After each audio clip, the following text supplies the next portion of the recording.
Hi everyone, welcome back to my channel. My name is Lauren and today we're going to talk some books.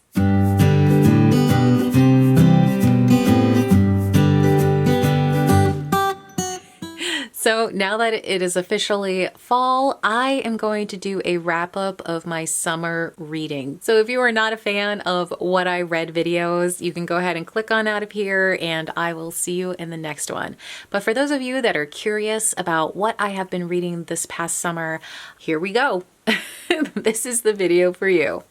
Okay, if this is the first time that you have seen one of my videos, all of my reading primarily tends to be audiobooks. Very rarely do I get around to sitting down and actually reading a book these days. I love audiobooks, and if you are also an audiobook listener, leave me a comment down below because I love talking audiobooks with other audiobook folks. Let's get to it. So we will be covering all of the books that I read in July, August, and September. So first up is A Murder is Announced by Agatha Christie. This is another book in the Miss Marple series. If you have tuned in to my other What I Read in a Quarter videos, then you know that I have been working my way through Agatha Christie and in particular the Miss Marple series. This book is basically a murder is announced in a newspaper and they are invited to attend and how that unfolds. I think this one was a very interesting Miss Marple. Though I felt like the whole story was really interesting. Definitely kept me wondering the whole time, and I would give this one definitely like a 4 out of 5. If you are a fan of detective stories, you know, mystery stories, I think this one gives you that challenge that of like constantly wondering like who it is, what was the motive, how does this all play out. So if you like to be kept on your toes, this is definitely one of those ones that will do it for you. Next up is They Do It With Mirrors, which is the next book in the Miss Marple series from Agatha Christie. So this one takes place in a boys' school or delinquents facility. It's a cast of characters that are putting on a play with the kids at the school. There's a love story in this one, and for me, I felt it was a little heavy-handed. I think that it's still like a 3 or 3.5. I felt like the themes were very just over the top. It wasn't my favorite of the Miss Marple books that I've read. Next up is Malcolm and Me, written by Ishmael Reed. This was an Audible originals that I listened to, which was basically a short story that talked about a man whose life was intertwined with Malcolm X. He became a reporter in his small town and he was interested in writing about the history of Black people. He himself is Black and what his experience as being a Black reporter is. And then his life became linked with Malcolm X as the civil rights movement moved forward, and as a reporter, what his perspective was with the civil rights movement. I found this a really interesting story to listen to. Growing up, Malcolm X was always kind of portrayed as a negative person in the civil rights movement, that more Martin Luther King was the idyllic, peaceful leader of the civil rights movement, and that is the person we root for, while Malcolm X was more of a troublemaker, not somebody to aspire to follow in their footsteps. So unfortunately, I have internalized those feelings about Malcolm X. And now with everything that is going on in the world, I am re-examining everything that I have ever learned about Black history and American history and the way that we portray our figures in those histories. And I feel that Malcolm X has really gotten a bad rap when he shouldn't have. He was so passionate about lifting up Black history and Black culture and Black people, and he didn't apologize for it, and he shouldn't have apologized for it, and people were threatened by that. And I will continue to add books and movies onto my reading and watch list that tell more of a full history of Malcolm X, because I want to understand who he was as a person and why he was targeted for such a smear campaign when it comes to revisionist history and history in general, and why people were so threatened by him in that time period, because he was a huge target. And as we all know, he lost his life because of it.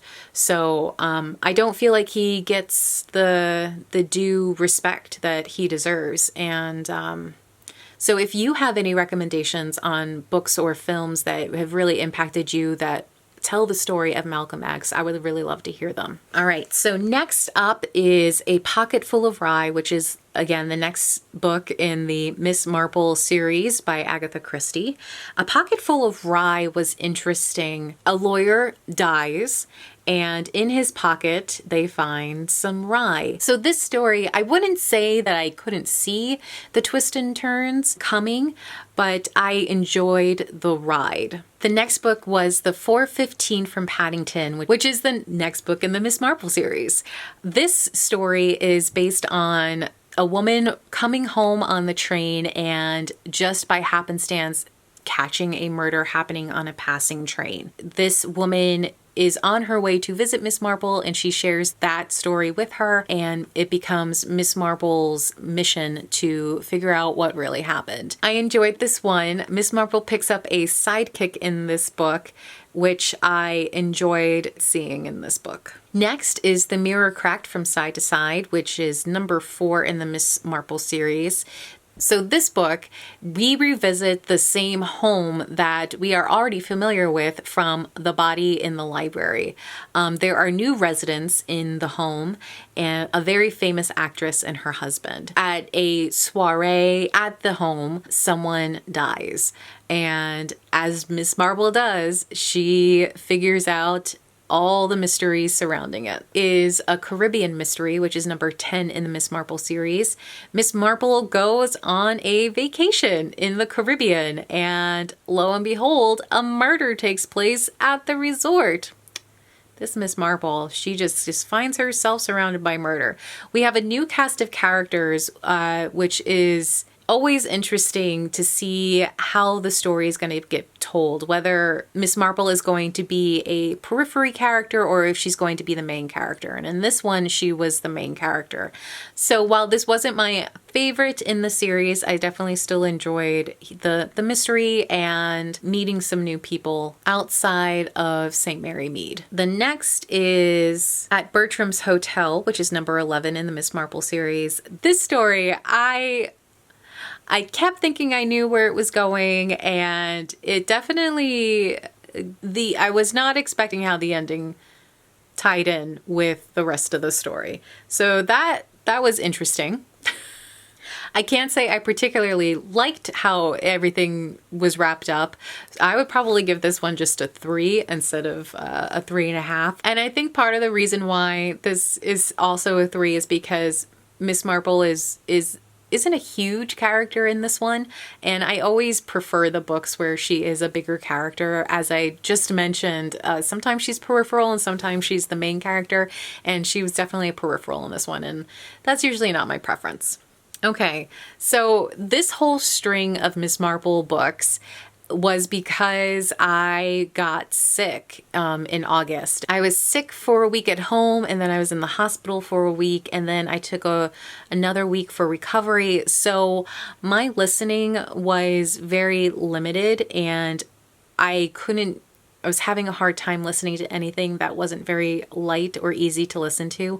And the Miss Marple series books are very short. They usually time out to about 6 to 8 hours, so you can get through them pretty quickly. But once I started feeling better in September, I got back on track with the rest of my reading list, which did include more Miss Marple books, because you have to finish the series once you start. So the next up is Nemesis by Agatha Christie. Nemesis was interesting.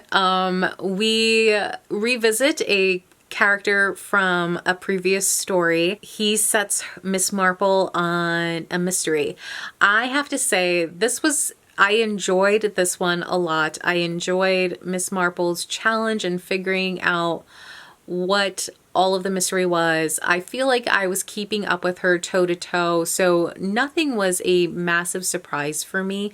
But as always, a lot of the mysteries for me are not about me being surprised by the twist at the end, because I tend to figure out the whodunit part of it fairly early on. But if I can enjoy the ride despite that, then I think it's a sign of a good book. And I definitely enjoyed the ride in Nemesis. A Sleeping Murder, which is the last story in the Miss Marple series. For this one, Miss Marple wasn't the main characters, but for the most part, I did enjoy the story despite that. It was sad to know that I had reached the end of the line, but I kind of felt like it was, not that it was a passing of the torch, but that it was a nice fitting ending to the series, and that there would be other people to figure out the mysteries besides Miss Marple. Now it is time for me to work through the Poirot books. So we will see how much further I get with Agatha Christie this year. There's a lot of things on my TBR that I would like to finish before the end of the year. So I think Christie is going to actually take a back seat for the rest of 2020, but maybe there'll be a sprinkling of some of her books here and there, depending on what else I have going on. And the last book that I read over the summer was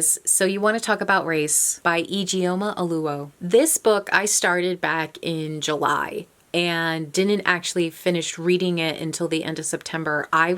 For 2/3 of the book, I was also reading it in conjunction with the digital copy, and I was taking copious notes alongside listening to it. So it wasn't a passive listening experience.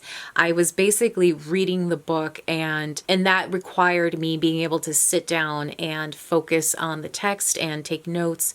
And so I didn't get through the book as quickly as I normally get through an audiobook. I felt compelled to engage with the book in that way. This book, the stories right from the get-go, really continues to put things in perspective as to how privileged my life experience has been in comparison with so many Black people and other people of color whose everyday experience is colored by the fact that they are not white, and that everyday experiences are influenced by the fact that they are not white.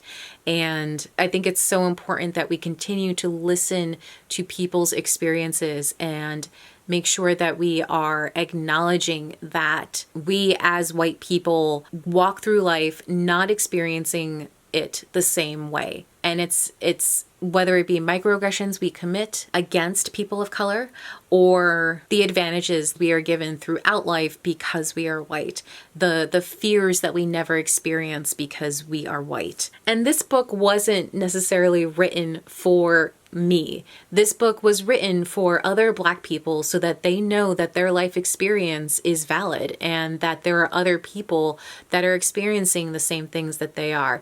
We as white people can learn from listening to these stories and acknowledging our role in it and how we are privileged to not be in the position that so many people of color and Black people in particular find themselves in on a daily basis. So I would highly recommend reading this book, whether you are Black or white, and I think you will get a lot out of it. And I'm hoping that the books that I have purchased over the last few months, I will be able to get through those a lot more quickly this fall and be able to share those with you in the next one. So that concludes the books that I have read over the last 3 months. I hope that you were able to get a few recommendations. It's basically just a recap of the Agatha Christie books that I was able to finish over the summer. So if you are interested in getting into Agatha Christie because you've never read it, hopefully this might inspire you to get started. Leave me a comment down below as to what one of your favorite reads was from over the summer. Always looking to add things to my reading list. And yeah,